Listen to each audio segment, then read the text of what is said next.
Hello everyone, welcome back to my YouTube channel. Today we are going to discuss block diagram reduction methods. It's actually basically some properties. By using them, we can solve the block diagram. We can reduce it into a single block. So first of all, I'm gonna write first property, that is when blocks are in series. Okay, what are we gonna do when blocks are in series? For example, there is a block G1 in series with block G2. Then there is an input signal, I'm writing as X1, and the output signal as X2. Not necessary. Okay, so what we'll be doing is we'll be writing this into the reduced form, that is G1, G2. If the block diagrams are in series, we multiply them. Then the next thing is if they are in parallel. If the blocks are in parallel, then what will you do? It will be like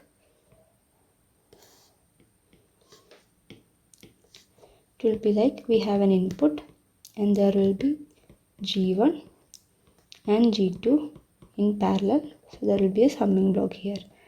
This is how a parallel block diagram looks. So what will happen if they are in parallel? If the blocks are in parallel, what we'll be doing is the resultant block will be the sum of two blocks. And here there is the summation. It will vanish as we reduce it. So that's one of the key point to keep in mind. So then the third property will be moving summing point after block. Moving summing point after block. So what it means is there is a summing point and a block over there. So I am inputting two signals X1 and X2 into this. And if I am moving this summing point after the block, what will happen? If I am moving that summing signal after the block, it will be G and there is a summing point. Okay, there is a summing point. But how will it look like actually? This was X1 and X2. So the output here was X1 plus X2 into G. It was the output of the first system. So we have to get the same output over here. In order to get the same output, what we'll be doing is we are giving X1 and that into G will give you X1G. And we'll be doing X2 into G here. So what we'll be getting is X1G plus X2G, that is obviously G into X1 plus X2. So that's our third property. Then we'll move on to our fourth property, which is moving summing point ahead of block. That is the opposite of the one we have done before. That will be, okay, if there is a block and there is a summing point, X1 is coming and there is X2, the output is X1G plus X2. So if we are moving this summing point ahead of this particular block, what will happen? We are moving the summing point first. Then what will happen? There will be G. So if I am putting X1 as the input, the output will be X1G first of all. But I need X2 alone. So if I am putting X2 here, the output will be X1 plus X2 into G. I don't want that. I want Gx1 plus X2. X2 as such, not multiplied with G. So what I'll be doing is, I'll be dividing X2 with the G. So I'm giving a block here, 1 by G. I'm inputting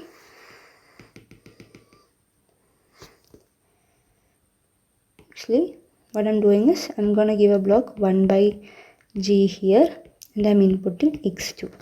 So X2 into 1 by G will be what? X2 by G, and that in terms will result in X1G plus X2. So it's just simple logic. It will take some time to solve, but when you are well practiced enough to solve many problems, it will be a piece of cake. So then we'll move on to the fifth property, that is moving a takeoff point Okay, first condition after the block. So I'm considering the block and a takeoff point. This is the block and there is a takeoff point.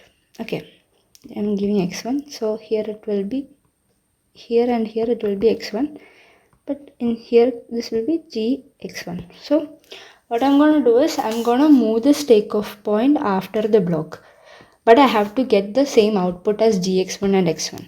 So that's my task. So I'm gonna take g first, that should be first, and then the takeoff should come. And if I'm giving x1, my first output should be gx1. That's right, I got it. The second output should be just x1. So in order to get that, I'm doing 1 by g here. So while doing it, I'll get the answer as x1. So I've gotten two answers, gx1 and x1, same as before. Okay, now we'll move on to the sixth property, that is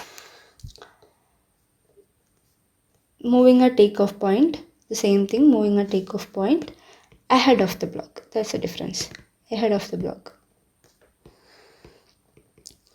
So consider a takeoff point, considering the block first, then the takeoff point. So I'm giving x1 as input, then I'll be getting gx1 as two outputs. So what I'll be doing is I have to move this point to the front of before the block. So what I'm gonna do is I'm gonna first of all try to take off point, then I'll be writing g. Okay, if I'm giving x1 here, then the output should be gx1, right? So the takeoff point should also contain some value like g, then only I'll get the second output as gx1. Here and here the signal going is x1. So if I multiply it with g, I'll get two outputs, that is gx1. Next we'll move on to our next property, that's the seventh property, elimination of feedback loop. Elimination of feedback loop. Now this is the equation that we have derived in our last class. It is nothing else other than g of s by 1 plus or minus g of s h of s. If you remember it, this is the closed loop transfer function that we have derived in the last class. So here what happens is, if you consider a feedback loop is nothing but which feeds the output, portion of the output to the input. I'm considering a feedback loop. This can be reduced into a single block by with this formula. That's the criteria, that is g by 1 plus or minus gh. Okay, it depends mainly on the fact that the value of this. If h is positive, then if h is positive, then the value will be 1 minus gh. That is, if the feedback is a positive feedback, then the denominator of this given equation will be 1 minus gh. If the feedback is negative, then the answer will be 1 plus gh. Denominator will be 1 plus gh.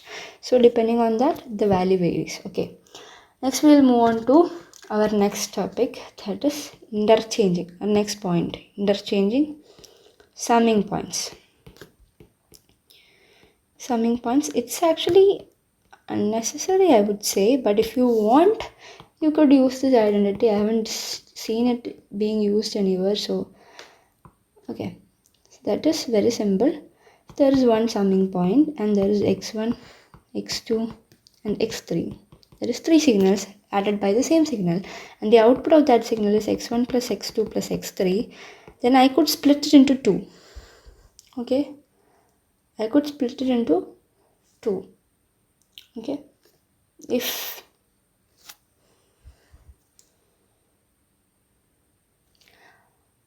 okay, I'm so sorry for writing this.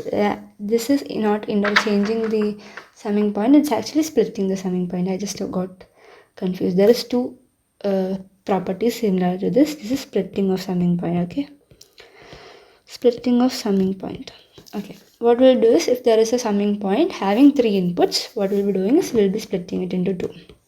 We can split it if necessary, or else we can leave it like this, x1 plus x2, and I'll give x3 as the input to the other, then the output will be x1 plus x2 plus x3. Next we will move on to our next criteria, that is interchanging of summing point. Interchanging of summing point is nothing, it is very simple. That is, if there is no blocks in between the summing points. That is, if there is no blocks in between the summing point and there is x1, x2 and x3, then I could simply say that it is also equal to interchanging them. That is, I could go like x1, x3, x2 here. I could do this if I want to. It's basically very simple. I can interchange it if there is no block. If there is some block in between, then I can't interchange it. That's the condition. Next we will move on to our 10th property, that is moving a takeoff point. Moving a takeoff point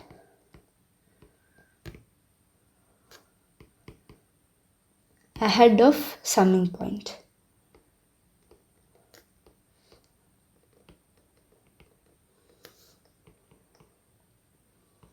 Okay, what we are going to do is, we have a summing point and takeoff point. So I'm giving input x1 and x2 to the summing block. The output will be x1 plus x2.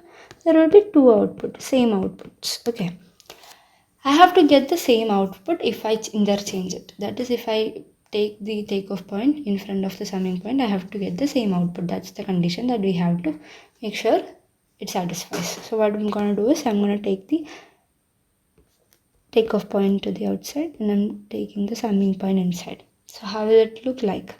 It's basically, I have x1 as the input, and here also I have x1 as the input. Now I'm using summing block, so I'll be adding x2 here as well as here in order to get x1 plus x2 as the output. So this is what happens when you move ahead a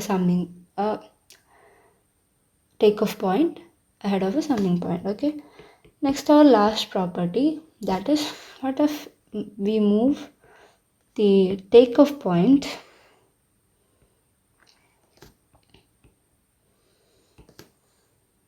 after the summing point.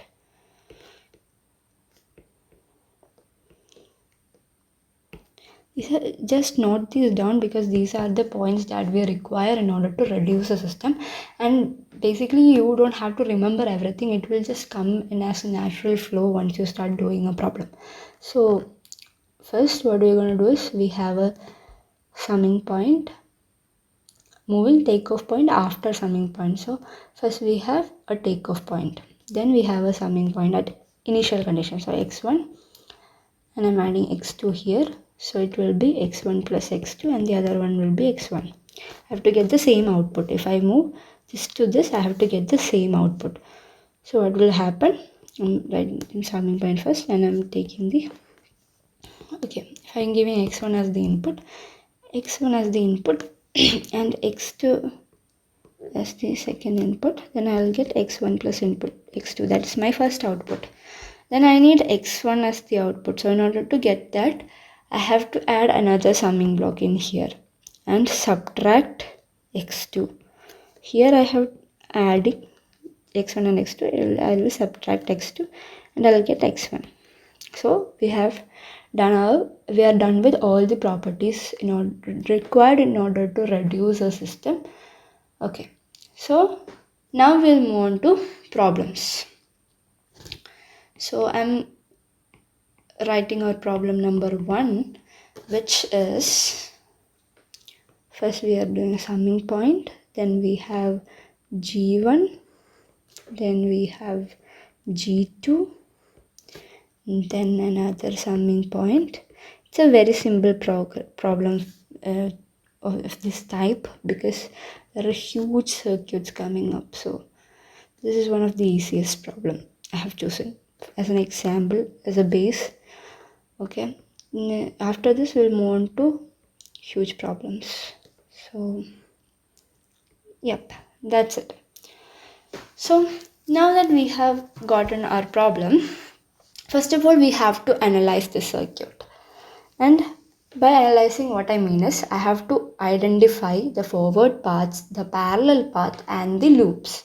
So once I check that, I'll understand exactly what am I looking at. Okay, that first I'm going to look into my forward path. Okay, forward path is the path is definitely indicated by the arrow. So forward path 1, we have one forward path like this. Okay, then we have a parallel path. We have a parallel path. This is also a forward path, but we are not considering it. Okay, then we have a parallel path. Yeah, this one is a parallel path, but it's not actually parallel because there is a takeoff point coming in. So we have to make it a parallel path. That's first thing. So we have one possible parallel path, and we have, what do we have here? If you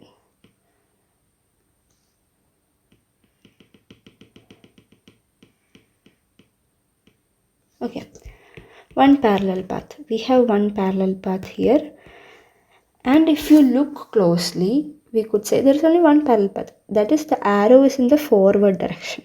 It's in the forward direction of the loop. That is from input to output. But if you consider this loop,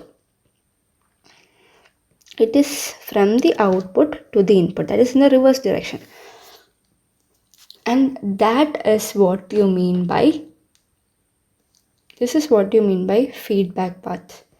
Okay, this is what you mean by feedback path. So today what we are going to do is, we are going to, okay, I forgot to write some detail over here. That is, this is plus and the feedback is minus. So what we are going to do is, we have one parallel path and one feedback path.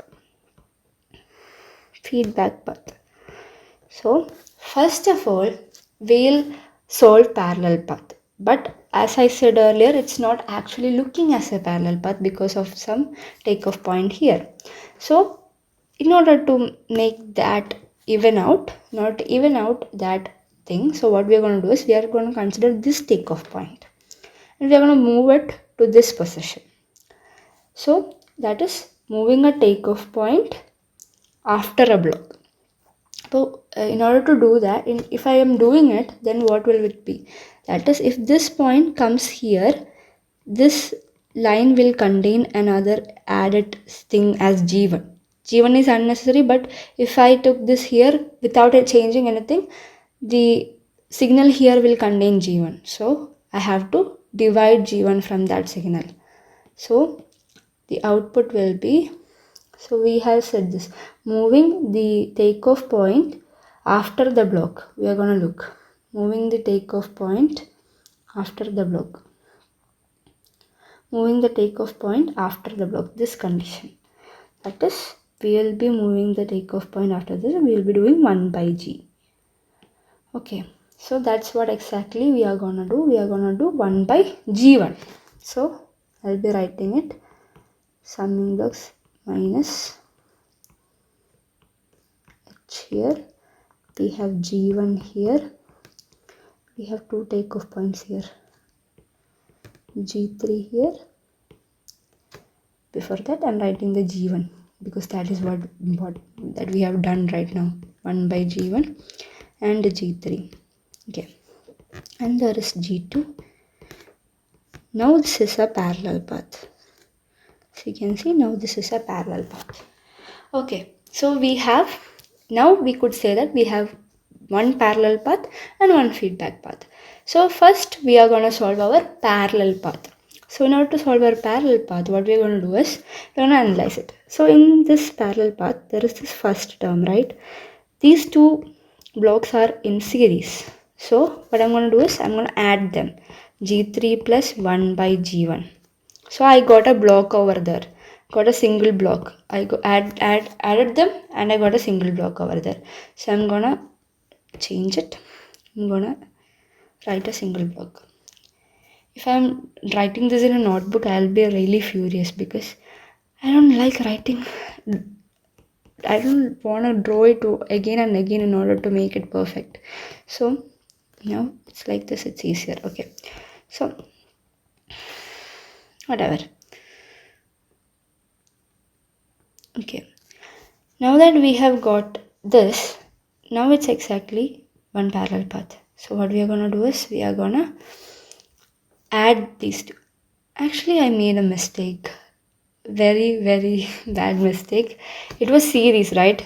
In series, we multiply. So it is G3 by G1. Okay. And since it is parallel, G3 by G1 is parallel with G2, you'll be adding these two. G3 by G1 plus G2. So it will be like this, a single block like this. So I'm redrawing the entire diagram once again, but with that I'm gonna consider this loop path also. This is a loop, right? So its transfer function is none other than g by 1 plus or minus gh. Since here h is negative, that is a negative feedback, what will happen? The value here will be positive. G by 1 plus gh will be the value here. So I got g by 1 plus gh here, and there comes the takeoff point that will be dissolved. Then there comes these two combined, that is g2 plus g3 by g1. Okay, these two blocks and an input and an output. Okay, on considering these two are series blocks we multiply. So g by 1 plus gh into g3 by g1 plus g2. We got a single block, and that's our final answer. That is, we have reduced some complicated block diagram having different gains 1, 2, 3 and 4 types of gains, that into a single transfer function, single block. Okay, that's all for today. Thank you so much for watching. If you have understood what I have taught you today, please research and do more problems on this. This is a very wonderful topic. It just basically needs some logical thinking. It will take some time. So do practice more problems and get experience in this. Thank you so much for watching. If you like my video, please like and subscribe to my channel. Thank you and have a nice day.